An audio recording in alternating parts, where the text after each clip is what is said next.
السلام علیکم۔ آج ہم ایک بہت ہی خاص سماجی تبدیلی پر بات کرنے والے ہیں۔ وعلیکم السلام۔ جی، ایک ایسی کمیونٹی کی تعمیر جس کی بنیاد انصاف اور ہمدردی پر رکھی گئی تھی۔ بالکل، ایک بکھرا ہوا معاشرہ کیسے جڑا؟ ہم بات کر رہے ہیں پیغمبر اسلام صلی اللہ علیہ وسلم کے مدینہ تشریف لانے کے بعد کی۔ خاص طور پر انصار اور مہاجرین کے درمیان وہ جو بھائی چارے کا نظام قائم ہوا، وہ کیسے ہوا؟ جی، اور ہماری یہ گفتگو ایک کتاب کے اقتباس پر مبنی ہے جو اسی تاریخی واقعے کو اس کی گہرائی کو سمجھاتی ہے، خاص طور پر معاشرتی تبدیلی انصار و مہاجرین کا بھائی چارہ کے عنوان سے۔ اچھا، تو آج ہمارا مقصد یہی ہے کہ اس ماڈل کو ذرا سمجھیں۔ صرف یہ نہیں کہ کیا ہوا، بلکہ یہ سب کیسے ممکن ہوا۔ ہجرت کے بعد وہ نیا معاشرہ بنا کیسے؟ وہ بھائی چارے کا جو معاہدہ تھا، مواخات، وہ اصل میں تھا کیا؟ اور انصاف کے کون سے اصول تھے جن پر سب متفق ہوئے؟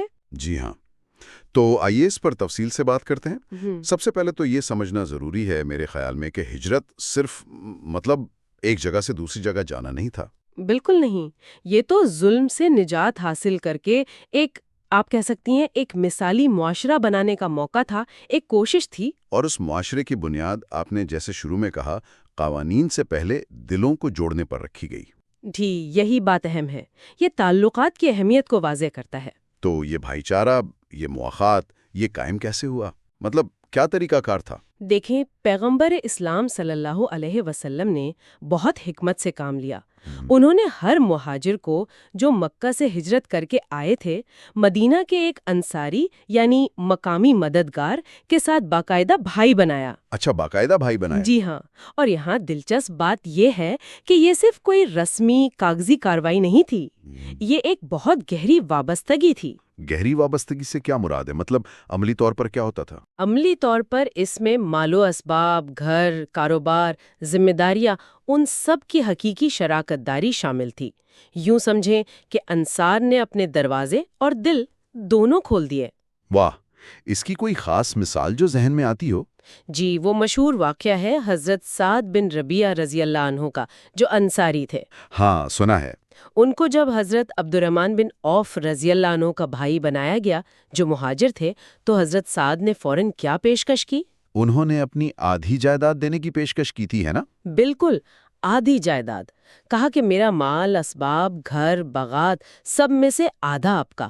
یہ تو حیران کن ہے۔ اور بات یہاں ختم نہیں ہوئی، انہوں نے یہ تک کہا کہ میری 2 بیویاں ہیں، آپ دیکھ لیں، جو آپ کو پسند ہو میں انہیں طلاق دے دیتا ہوں تاکہ عدت کے بعد آپ ان سے نکاح کر لیں۔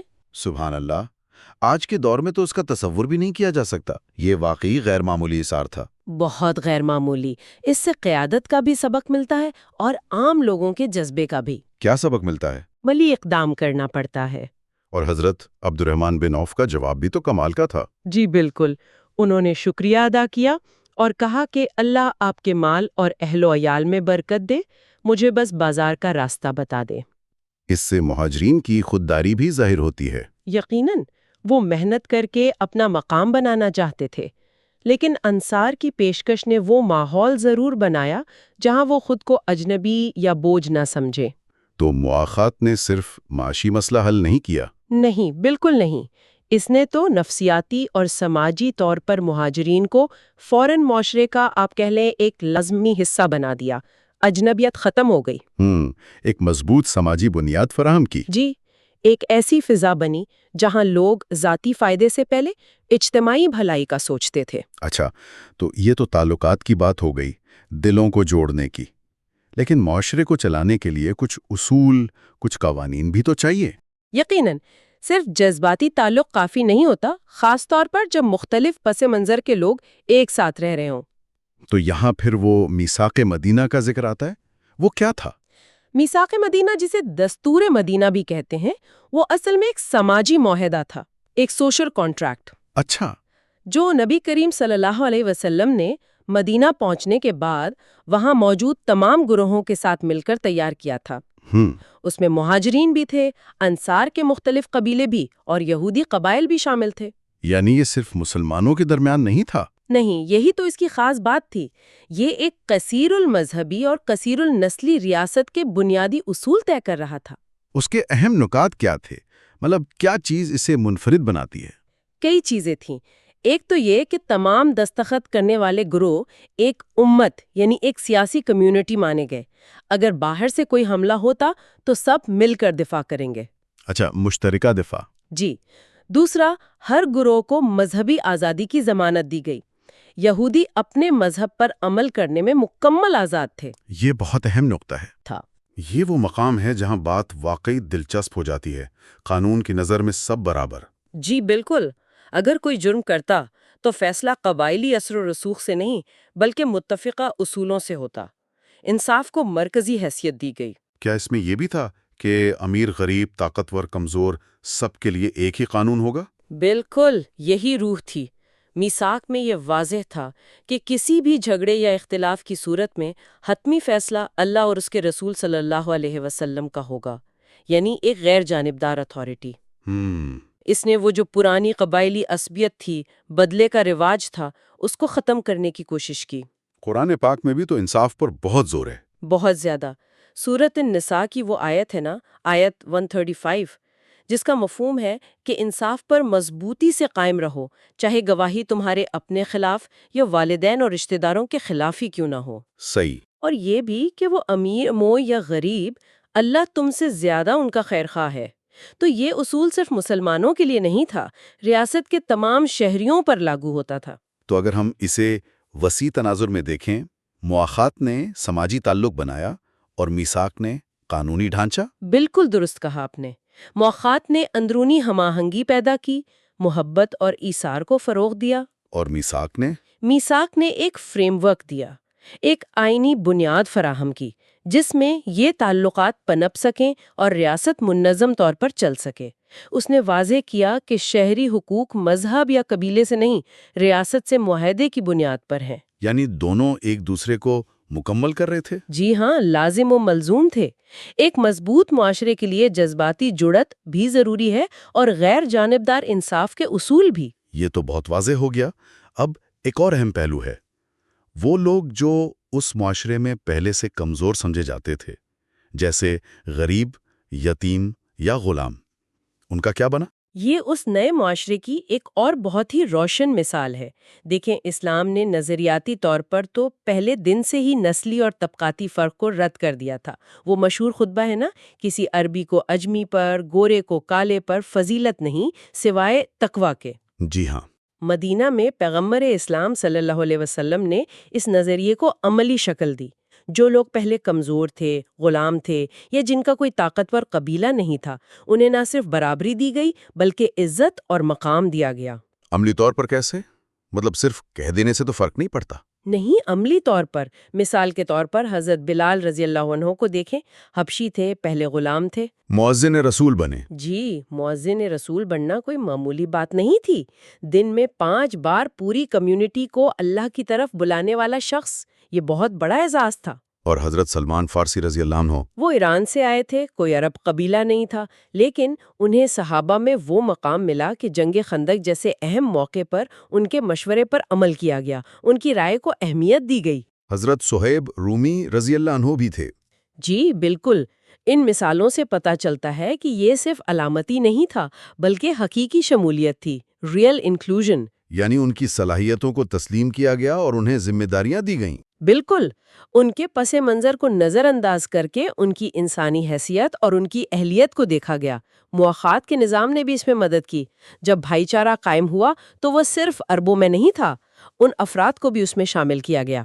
اس نے یقیناً معاشرے پر بہت مثبت اثر ڈالا ہوگا۔ لازماً، جب لوگ دیکھتے ہیں کہ ہر ایک کو اس کی پیدائش یا رنگ یا نسل سے قطع نظر عزت مل رہی ہے، آگے بڑھنے کا موقع مل رہا ہے، تو اس سے امید پیدا ہوتی ہے۔ اور معاشرے کی مجموعی طاقت بھی بڑھتی ہے۔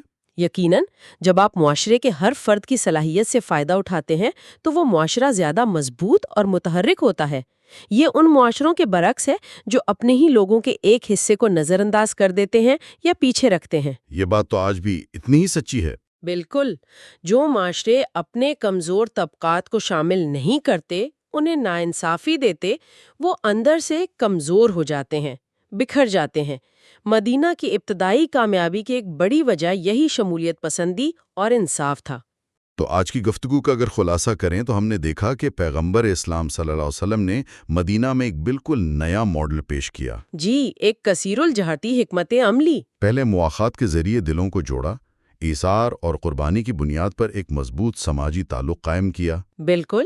پھر میثاق مدینہ کے ذریعے ایک آئینی اور قانونی ڈھانچہ دیا جس میں انصاف، آزادی اور مشترکہ ذمہ داریوں کی بات تھی۔ اور ساتھ ہی معاشرے کے تمام طبقات، خاص طور پر کمزوروں کو عملی طور پر شامل کیا، عزت دی اور مواقع فراہم کیے۔ جی ہاں، یہ صرف قوانین کا نفاذ نہیں تھا بلکہ دلوں کو جوڑنے اور قربانی کا عملی مظاہرہ بھی تھا۔ ایک مکمل پیکج تھا سماجی تبدیلی کا۔ اور یہ اصول، جیسا کہ آپ نے کہا، صرف تاریخ کا حصہ نہیں ہے۔ نہیں، بالکل نہیں۔ یہ اصول بے لوث مدد، اجتماعی بہبود کو ترجیح دینا، غیر جانبدارانہ انصاف، تمام انسانوں کی تکریم، یہ تو ہر دور کے لیے، ہر معاشرے کے لیے مشعل راہ ہیں۔ یہ وہ بنیادیں ہیں جن پر کوئی بھی صحت مند معاشرہ کھڑا ہو سکتا ہے۔ تو گفتگو کے اختتام پر سامعین کے لیے ایک سوال چھوڑتے ہیں۔ آج کی دنیا بہت مختلف ہے، بہت پیچیدہ ہے۔ جی، چیلنجز بھی مختلف ہیں۔ معاشرے بہت متنوع ہیں، نسل، زبان، ثقافت، نظریات کے بہت سے اختلافات ہیں۔ ایسے میں مدینہ کے اس تجربے سے خاص طور پر مواخات میں نظر آنے والی وہ گہری بے لوثی، وہ اجتماعی بھلائی کی فکر، ایک دوسرے کا بوجھ اٹھانے کا جذبہ، ہاں، اس جذبے کو آج کے دور میں کیسے زندہ کیا جا سکتا ہے اپنے اپنے دائروں میں، اپنی کمیونٹیز میں، یہ وہ سوال ہے جس پر شاید ہم سب کو سوچنے کی ضرورت ہے کہ وہ کیا بنیادی ستون تھے جنہوں نے اس ابتدائی مسلم معاشرے کو جوڑا، اسے وہ استحکام بخشا، اور اس سے بھی اہم، کیا یہ صدیوں پرانے اصول آج کی اس تیز رفتار ٹیکنالوجی والی دنیا میں، خاص طور پر AI کے زمانے میں، ہمارے لیے کوئی رہنمائی رکھتے ہیں؟ چلیں ذرا تفصیل سے دیکھتے ہیں اس کو۔ جی بالکل، اور یہ واقعی ایک آپ کہیں بنیادی نقطہ ہے کہ معاشرے کی جو بنیاد تھی وہ صرف قوانین پر نہیں رکھی گئی، اصل میں اس کی اساس بھائی چارے پر تھی۔ بھائی چارہ، جی، بردرہڈ، یہ صرف کوئی جذباتی بات نہیں تھی، یہ ایک سوچی سمجھی حکمت عملی تھی، اور یہی وہ پہلا، شاید سب سے اہم سبق ہے جسے سمجھنا چاہیے۔ مطلب یہ کہ تعلقات قانون سے پہلے انسانی ہمدردی، اعتماد اور ایک دوسرے کی ذمہ داری پر بنے۔ تو آئیے اسی بھائی چارے کو ذہن میں رکھتے ہوئے پہلے ذرا معاشی پہلو کو دیکھتے ہیں۔ ذرائع بتاتے ہیں کہ مدینہ میں ایک منصفانہ بازار، ایک فیئر مارکیٹ پلیس قائم کیا گیا۔ یہ صرف خرید و فروخت کی جگہ نہیں تھی، اس کے کچھ اصول تھے۔ جی ہاں، کہ بھئی کوئی دھوکہ نہیں ہوگا، کوئی ذخیرہ اندوزی نہیں، کسی قسم کی اجارہ داری یعنی مونوپلی نہیں چلے گی۔ یہ خیال کہ مارکیٹ صرف منافع کی جگہ نہیں بلکہ انصاف اور برابری کی جگہ بھی ہے، یہ کتنا غیر معمولی تھا اس زمانے میں۔ یہ غیر معمولی تو تھا ہی، لیکن اس کی گہرائی سمجھنا ضروری ہے۔ دیکھیں، یہ جو منصفانہ بازار تھا نا، یہ صرف تجارتی اصول نہیں تھے۔ اچھا، یہ اصل میں معاشرے میں اعتماد سازی یعنی ٹرسٹ بلڈنگ کا ایک بڑا ذریعہ تھا۔ جب ایک عام آدمی بازار جاتا، اسے یقین ہوتا کہ بھائی میرے ساتھ ناانصافی نہیں ہوگی، چیز صحیح قیمت پر ملے گی، کوئی بڑا آدمی یا گروپ مارکیٹ پر قبضہ کر کے مجھے لوٹے گا نہیں۔ تو اس سے پورے معاشرے میں ایک اقتصادی تحفظ کا احساس پیدا ہوتا تھا۔ یہ صرف تجارت نہیں تھی، یہ ایک طرح سے معاشی شہریت تھی، اکنامک سٹیزنشپ، کہ ہر ایک کو وسائل تک منصفانہ رسائی ہے۔ صحیح۔ اس نے استحصال کو روکا اور ایک صحت مند معاشی ماحول بنایا، تو لوگوں کو پھر اپنی محنت لگانے میں، کاروبار میں پیسہ لگانے میں ہمت ہوئی، کیونکہ انہیں سسٹم پر بھروسہ تھا۔ یہ اعتماد والی بات آپ نے بہت اہم کی، اور اسی اعتماد اور سماجی ذمہ داری کو اگر ہم آگے بڑھائیں تو زکوٰۃ کے نظام کا ذکر آتا ہے۔ ماخذ میں اسے ایک بڑی دلچسپ اصطلاح دی گئی ہے، ادارہ جاتی ہمدردی یعنی انسٹیٹیوشنل کمپیشن۔ جی، عام طور پر ہمدردی تو ایک ذاتی جذبہ ہے نا، لیکن اسے ایک منظم، ایک لازمی ادارہ جاتی شکل دینا، اس کے پیچھے کیا سوچ تھی؟ اس کے اثرات کیا تھے؟ کیا یہ صرف غریبوں کی مدد تھی؟ نہیں، یہ اس سے کہیں زیادہ گہری بات تھی۔ زکوٰۃ کا جو بنیادی فلسفہ تھا وہ یہ تھا کہ دولت وہ معاشرے میں گردش کرنی چاہیے، ویلتھ سرکولیشن۔ گردش کرنی چاہیے؟ جی، اسے چند ہاتھوں میں جمع یا ذخیرہ نہیں ہونا چاہیے۔ جب دولت امیروں سے نکل کر ضرورت مندوں تک پہنچتی ہے اور وہ ضرورت مند اسے خرچ کرتے ہیں تو پیسہ واپس معاشیت میں آتا ہے۔ ٹھیک. اس سے ڈیمانڈ پیدا ہوتی ہے، کاروبار چلتے ہیں، مجموعی معاشی سرگرمی بڑھتی ہے۔ اس کے برعکس جب دولت اکٹھی ہو جاتی ہے، ویلتھ ہورڈنگ، تو وہ معاشیت کے بڑے حصے کو ایک طرح سے بے جان کر دیتی ہے۔ صحیح بات ہے. نہیں تھی، یہ ایک بہت اہم معاشی حکمت عملی تھی۔ مقصد تھا معاشی استحکام، سماجی یکجہتی، سوشل کوہیژن اور دولت کی منصفانہ تقسیم۔ تو یہ ادارہ جاتی ہمدردی اصل میں ادارہ جاتی معاشی توازن کا ایک ذریعہ تھی۔ یہاں بات واقعی بہت دلچسپ ہو جاتی ہے اور آج کے دور سے جڑتی ہے. آپ نے دولت کی گردش اور ذخیرہ اندوزی کے نقصانات کی بات کی. آج ہم اے آئی کے دور میں ہیں. ایک طرف تو اے آئی سے بہت زیادہ پیداوار، بہت دولت بننے کی امید ہے. جی ہاں، لیکن دوسری طرف ایک بڑا ڈر یہ ہے کہ یہ دولت شاید چند بڑی ٹیک کمپنیوں یا ماہرین یا سرمایہ کاروں کے پاس ہی جمع ہو جائے گی، جس سے ایک ڈیجیٹل ڈیوائیڈ، ایک معاشی عدم مساوات کی نئی اور شاید زیادہ گہری شکل سامنے آئے۔ بالکل۔ اس پس منظر میں یہ 1400 سال پرانا اصول کہ دولت گردش کرنی چاہیے ہمیں کیا سکھاتا ہے؟ کیا یہ آج بھی قابل عمل ہے؟ دیکھیں، یہ آج پہلے سے بھی زیادہ اہم ہے۔ بنیادی اصول وقت کے ساتھ نہیں بدلتے، صرف ان کا اطلاق بدلتا ہے۔ اچھا۔ جیسے اس دور میں تجارت اور زکوٰۃ سے معاشی انصاف اور دولت کی گردش کو یقینی بنایا، آج ہمیں سوچنا ہوگا کہ اے آئی سے جو فائدے مل رہے ہیں وہ معاشرے کے تمام طبقات تک کیسے پہنچے۔ یہ صرف یہ نہیں کہ ٹیکس لگا دو، ہمیں باقاعدہ ایسے نظام بنانے ہوں گے جو اس نئی ٹیکنالوجی سے پیدا ہونے والی ممکنہ عدم مساوات کو متوازن کریں۔ ماخذ بھی یہی کہتا ہے، منصفانہ تقسیم سے متوازن کرنا ہوگا، یعنی بیلنسنگ تھرو فیئر ڈسٹریبیوشن۔ ٹھیک۔ اب اس کا مطلب یونیورسل بیسک انکم جیسی پالیسیاں ہو سکتی ہیں، یا اے آئی سے جو پیداواری صلاحیت بڑھے اس کے فائدے تعلیم، صحت، سماجی بہبود پر لگائے جائیں، یا شاید اے آئی ٹیکنالوجی تک رسائی کو زیادہ عام کیا جائے۔ چیلنج یہ ہے کہ ٹیکنالوجی کو انسانیت کی خدمت میں کیسے لایا جائے، نہ کہ صرف چند لوگوں کے منافع کے لیے۔ اصول وہی ہے، وسائل کی منصفانہ گردش اور سب کی شمولیت۔ یہ تو ہوئی معاشی بات۔ اب ذرا معیشت سے ہٹ کر قیادت یعنی لیڈرشپ کے پہلو پر آتے ہیں، کیونکہ یہ اصول صرف بازار یا ٹیکس تک تو نہیں تھے، یہ پورے معاشرے کی ساخت، قیادت کے انداز میں بھی نظر آتے ہوں گے۔ یقیناً۔ ذرائع یہ کہتے ہیں کہ آج کی جو آن لائن کمیونٹیز ہیں، جو ہماری زندگی کا اتنا بڑا حصہ ہیں، انہیں بھی کامیابی اور پائیداری کے لیے انہی بنیادی اقدار کی ضرورت ہے: اعتماد، انصاف اور شمولیت، ٹرسٹ، جسٹس، انکلوژن۔ جی۔ یہ بات تھوڑی حیران کرتی ہے کہ جو اصول ایک حقیقی فزیکل معاشرے کے لیے تھے، وہی اب اس بظاہر الگ سی ڈیجیٹل دنیا کے لیے بھی اتنے ہی اہم کیسے ہو سکتے ہیں؟ کیا یہ واقعی ایک دوسرے کے متوازی ہیں؟ بالکل متوازی ہیں، بلکہ میں تو کہوں گی کہ شاید ڈیجیٹل دنیا میں ان کی اہمیت اور بھی زیادہ ہے۔ زیادہ؟ کیسے؟ کیونکہ وہاں اکثر آمنے سامنے کا تعلق نہیں ہوتا، وہ جسمانی موجودگی نہیں ہوتی، وہ سماجی دباؤ نہیں ہوتا، جو حقیقی دنیا میں غلط رویوں کو کچھ حد تک روکتا ہے۔ صحیح۔ دیکھیں، یہ اصول اعتماد، انصاف، شمولیت، یہ صرف کوئی اچھی باتیں نہیں ہیں، یہ کسی بھی گروہ، کسی بھی کمیونٹی کی عملی بقا اور کامیابی کے لیے لازمی شرطیں ہیں۔ لازمی شرطیں ہیں۔ جی، چاہے وہ آپ کے محلے کی کمیٹی ہو، کوئی ملٹی نیشنل کمپنی ہو، یا کوئی بڑا آن لائن فورم۔ اگر لوگوں کو یہ احساس نہیں ہوگا کہ ان کی بات سنی جاتی ہے، یعنی شمولیت، ان کے ساتھ انصاف ہوتا ہے، اور وہ دوسروں پر اور نظام پر بھروسہ کر سکتے ہیں، یعنی اعتماد، تو وہ اس کمیونٹی سے آپ کہہ لیں جذباتی طور پر اور عملی طور پر کٹ جائیں گے، وہ حصہ نہیں لیں گے، تعاون نہیں کریں گے، اور آخر کار وہ کمیونٹی کمزور ہو جائے گی یا ٹوٹ جائے گی، چاہے وہ حقیقی ہو یا مجازی۔ اور اسی حوالے سے آج کے لیڈرز کے لیے، خاص طور پر جو online platforms, social media groups یا ڈیجیٹل اداروں کو چلا رہے ہیں، ایک نیا چیلنج سامنے آتا ہے: ڈیجیٹل بھائی چارہ قائم کرنا، ڈیجیٹل برادرہڈ۔ جی۔ ماخذ کہتا ہے کہ یہ صرف لائکس، شیئرز، فالوورز بڑھانے یا کوئی چیز وائرل کرنے سے بہت مختلف، بہت گہری چیز ہے۔ یہ جو سطحی آن لائن تعلقات ہیں، ان سے آگے کیسے جایا جا سکتا ہے؟ یہ ڈیجیٹل بھائی چارہ عملی طور پر کیسا دکھے گا؟ یہ تصور واقعی بہت گہرا ہے، اس پر سوچنے کی ضرورت ہے۔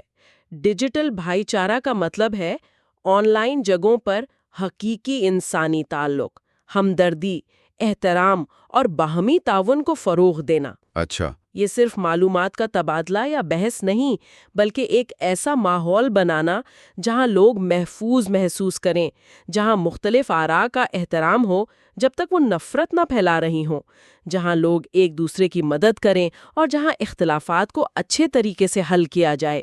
یہ تو بالکل ویسا ہی لگ رہا ہے جیسے مدینہ میں مواخات ہوئی تھی۔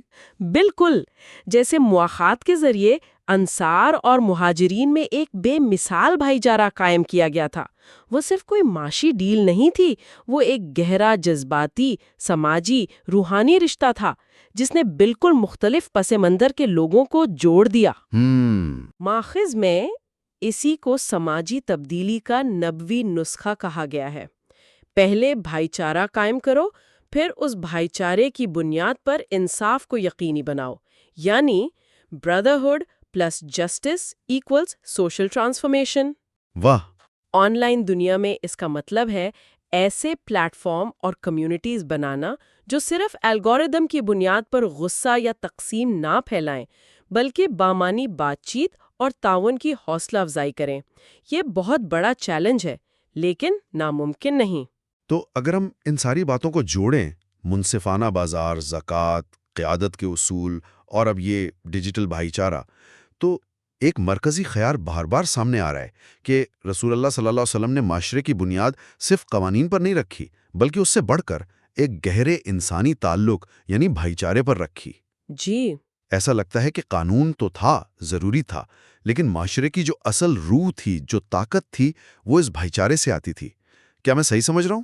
آپ بالکل صحیح سمجھ رہے، لیکن اس میں ایک اہم نقطہ اور جوڑنا چاہیے، وہ یہ کہ اس بھائی چارے کو صرف جذباتی یا وقتی ہونے سے بچانے اور اسے پائیدار بنانے والی جو قوتیں تھیں، وہ تھیں عدل اور شمولیت۔ Justice and inclusion. جی، بھائی چارہ بنیاد تھا، لیکن عدل اور شمولیت وہ ستون تھے جنہوں نے اس بنیاد کو مضبوطی سے پکڑے رکھا۔ جب معاشرے کے ہر فرد کو، چاہے وہ کتنا ہی کمزور کیوں نہ ہو، یہ یقین ہو کہ اس کے ساتھ انصاف ہوگا، اس کی بات سنی جائے گی، اسے معاشرے کا ایک قابل قدر حصہ سمجھا جاتا ہے، تبھی وہ بھائی چارہ حقیقی معنوں میں قائم رہتا ہے۔ صحیح۔ اگر عدل نہ ہو یا کچھ گروہوں کو باہر رکھا جائے تو بھائی چارہ صرف ایک کھوکھلا نعرہ بن جاتا ہے۔ ماخذ میں اسی لیے کہا گیا ہے، عدل اور شمولیت پائیدار اتحاد کی ریڑھ کی ہڈی ہیں۔ Justice and inclusion are the backbone of sustainable unity. ریڑھ کی ہڈی؟ جی، اور ریڑھ کی ہڈی نہ ہو تو جسم تو قائم نہیں رہ سکتا نا۔ بالکل۔ اور اس پوری تصویر میں معاشی انصاف یعنی اکنامک جسٹس، جس کی بات ہم نے شروع میں کی تھی، وہ ایک ٹھوس، ایک عملی عنصر ہے جو اس بھائی چارے، عدل اور شمولیت کو زمین پر ممکن بناتا ہے۔ بالکل ٹھیک۔ جب لوگوں کی بنیادی معاشی ضرورتیں پوری ہوں، انہیں کام کے برابر موقع ملے، انہیں یہ ڈر نہ ہو کہ ان کا استحصال کیا جائے گا، تبھی وہ سماجی تعلقات، بھائی چارے اور معاشرتی ذمہ داریوں پر پوری توجہ دے سکتے ہیں۔ صحیح کہا آپ نے۔ شدید غربت اور معاشی ناانصافی تو اکثر لوگوں کو مایوسی، جرم یا سماج سے لا تعلقی کی طرف دھکیلتی ہے، جو بھائی چارے کی جڑوں کو کمزور کر دیتی ہے۔ تو یہ سب چیزیں آپس میں بہت گہرائی سے جڑی ہوئی ہیں۔ جی ہاں، بالکل۔ اور آج کے رہنماؤں کے لیے، چاہے وہ کسی ملک کے سربراہ ہوں، کسی بڑی کمپنی کے CEO ہوں، یا کسی یونیورسٹی کے وائس چانسلر ہوں، یا کسی آن لائن کمیونٹی کے منتظم، پیغام بالکل صاف ہے۔ یہ اصول، بھائی چارہ، عدل، شمولیت اور معاشی انصاف، یہ صرف خوبصورت الفاظ یا پالیسیوں کی زینت نہیں ہونے چاہیے۔ انہیں حقیقی کامیابی اور پائیدار ترقی کے لیے اپنے نظاموں میں، اپنی آرگنائزیشنل کلچر میں اور اپنے روزمرہ کے فیصلوں میں گہرائی تک اتارنا ہوگا۔